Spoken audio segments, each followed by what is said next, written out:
We're going to talk about what is functional fitness and why it matters to you after you're 50 years of age. It matters before 50, but it really magnifies itself after 50, after 60 as you get older. The thing is, if we would have started working on this earlier, a lot of us wouldn't have problems that we have now. But if you're at 50 or above, fitness is not just about getting in the mirror and flexing in the mirror and looking good on the beach and all of that. You know, that comes when that's a different type of exercising and strength that really does that. Although what we're talking about today, it can definitely help your body, improve your body, help you lose weight and get more muscular. But it's about being able to carry groceries, hike with your grandkids, get up off the floor without pain, maybe get your spouse or partner up off the floor without pain, living life without all of these limitations that we have. That's what functional fitness is all about. Mike Norris from Mike Norris Fit. Hope you get something out of this video. Like it. More people see it, the more likes I get, the more people get to see it. And also share it if you feel like sharing it. And if you're new, subscribe to the channel. I really would appreciate it. So let's talk about what is functional fitness. Functional fitness is training that mimics real life movements. Some of the training that we do in gym or at home in your gym, different places, it builds muscle, but it doesn't really mimic real life movements. Some things do, some don't. Think of pushing something, think of pulling something, think of squatting down, think of a hinge or a bend, think of carrying stuff, think of rotating, twisting, think of balance. Think of balance is huge. It's not about isolated muscle work like where you're working your arms or your triceps. This is a full body experience, moving your body as a whole. And it improves your mobility, your stability, your strength, and gives you control in everyday situations that we need as we age. Mobility, stability, strength, and control. So why does functional fitness matter more after the age of 50? Well, sarcopenia. I've talked about this many a time. Muscle loss starts happening to us after the age of 30. If you're not doing anything, you start losing your muscle mass. Here's the problem. After the age of 40, it speeds up. After the age of 50, it speeds up even more. And when you lose your muscle mass and you fall, you get hurt more often. You can't get up. Nothing worse than seeing your dad or somebody fall and you hear a noise and you go and he's crawling across the floor to get to something to help pull himself up, a bed or a couch or something like that. And I do everything I can hoping that I don't get like that. And I think unless you have some unforeseen injury, you can keep yourself from being like that if you'll just take functional fitness seriously. It's about your balance, your coordination, and joint health. They all decline if you don't use them. Your joints wear out. They wear out because you don't use them, believe it or not. Not overuse. They wear out because you don't use them. You're not getting the fluids and stuff moving around like you want to have to lube them up, so to speak. Balance. You lose your balance there are definitely things you can do that I'm doing right now that I started doing a year or so ago to help with your balance and your coordination. I've done stuff with coordination for many, many years, but balance especially, doing some of the stuff that I do that I'll talk about. Injury risk increase when you stop moving in natural patterns. Your injury risk is likely to increase if you don't practice moving in those natural patterns that we do every day. The things that you did when you were 20, 30 years old, the patterns, the movement patterns, you can get back to that. Or if you can't get back to it, you want to get as close back to it as you can. Real strength is not how much weight you can lift. Real strength is being able to do what matters without pain or without help. Because the facts of the matter are, a lot of us are not going to have help. I'm 67. You know, I travel. I travel the world. It's what I like to do, and I plan on traveling until pretty much the day I die, I hope. But you know, so many people have no help. They live alone. They're 75, 80 years old, and they fall, and they got to wait till somebody shows up to get them up. You know, this is the kind of stuff that we want to prevent, and you can do it provided you start right now and quit screwing around and get after it. Now, how to train functional fitness at home. You don't have to go to a gym or anything. Like I said, it's not about lifting weights. You don't need machines. You just need your body. You can use some bands to help you out, some light weights, some kettlebells. Kettlebells are great to carry because they got those handles on them. And you can get different weights and walk around with them in your house or out in the yard.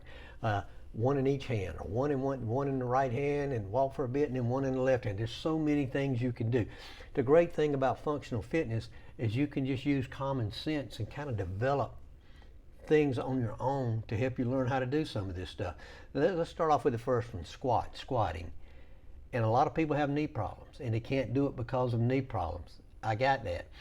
But if you can just practice, if you can hold on to a table, a chair, hold on to something, put your back to the wall, and just practice going down a little bit. I don't care if you can't go down but 3 or 4 inches. You will get better. If you practice, you don't have to practice daily, but if you do practice three days a week, 4 days a week, if you just practice this, you'll get better. You'll get more movement in your hips and your knees. I have started doing squat exercises now. I hold on, and my butt is almost on the floor. I did 2 sets at the gym today. A lot of times I do way more than that. I practice my hanging. I do hanging. I started doing hanging because I read a book about how it helps your shoulder. But hanging is one of those things that helps with your grip strength. And you know what? You don't have to hang with your feet off the floor. I do, but you don't have to do that. You can bend at the knees and just hang right there. If you got a tree limb, if you can buy these bars, you know, that you put between the doors. There's so many different ways you can do it. So practice doing some squat, some type of squatting. Hinge. A hinge is being able to bend at the waist. Being able to bend at the waist. And people do deadlifts where they lift. I don't really do deadlifts because of back issues that I have. And I know if you perform them correctly, you have less chance of hurting your back. But anytime I do something like that, my back is hurting me for days. I don't do that. But I do a lot of bending. I do a lot of bending over, trying to grab my toes. And I can do that, believe it or not. I can bend over at 67 and, you know, grab my feet. I can do that because I've been practicing for years and years. I'll spread my legs wider apart and just reach back between my legs, bend over and reach back. There's just so many things that you can do. I got the link to the book that'll be in the description below that has a lot of the exercises and stuff that you can do at home. I got that link below. Rows. Rows are like pulling something, pulling a weight toward you. Overhand, underhand, neutral grip, different ways to do it. If you've got bands, you can do that because you can put them around a tree. You can put them, if you get the bands with the handles, you can put them, the little mount under your door, close the door, and it keeps it tight. It's a lot of different things you can do. Push-ups.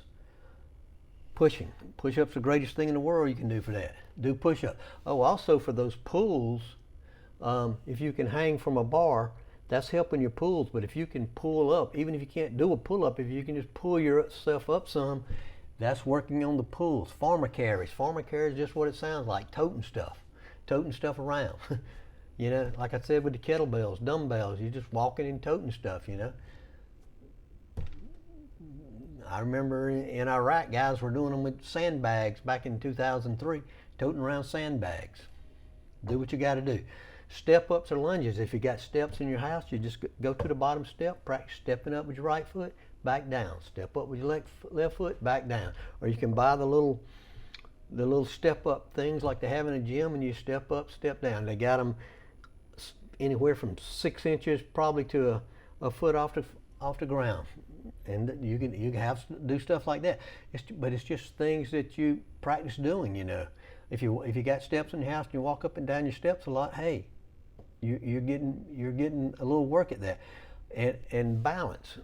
I practice on one leg, both legs. I practice hanging on my right, and then my left. I'll use no weights, and then I do weights, and I got different positions that I move in. I've got the video that I made here in Vietnam at the gym and hotel I was at about that.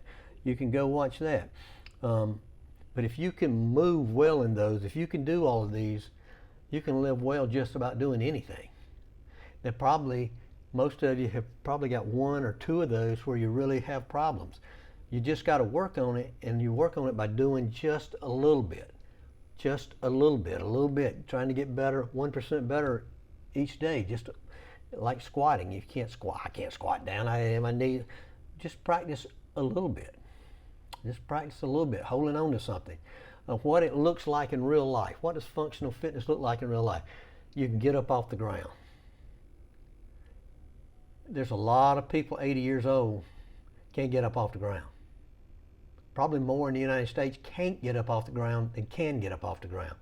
Carrying heavy bags, toting stuff around in your house, moving stuff around, moving furniture around, toting stuff, toting groceries, toting grandkids, climbing stairs without joint pain.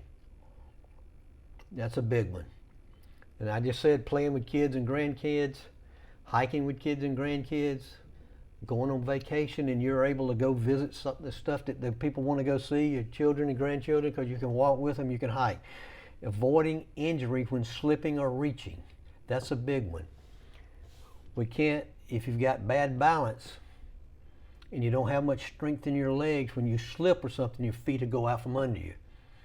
Numerous times when I was living in Mexico, and it happened here every now and then, I'll step on something and my feet don't go out from under me though. I very seldom if ever fall. I don't remember falling because I catch my balance. I mean, I've got some muscles because in my legs, because I use them, I kind of catch my balance. I did trip over rocks in the mountains last year when I was hiking, but that's a different story when you trip over a rock. But then, hey, luckily I didn't go face first into another rock. It wasn't that bad. I got up. But fitness, look at it, this is fitness that actually improves your life. That's functional. So functional fitness equals fitness that serves your lifestyle. Things that you help improve your lifestyle, your movement, your balance. Hopefully you get excited about it and start working on this. You don't need to be perfect, like I said. You don't need to be perfect. You just need to move with intention. I'm trying to improve this. I'm trying to improve that this week. And next week I'm keep working on that, and I'll add something else I'm trying to improve on. Start simple, start slow, use what you got. You'll be surprised. If you look around, you've got things around you. You don't need weights or anything like that. I hope you got something out of this, but leave me a comment about an activity that you want to do better or do without pain that'll help you, it's something that you want to work on. I might make a video about it. Leave your comments, share it, like, subscribe. I'll talk to you later.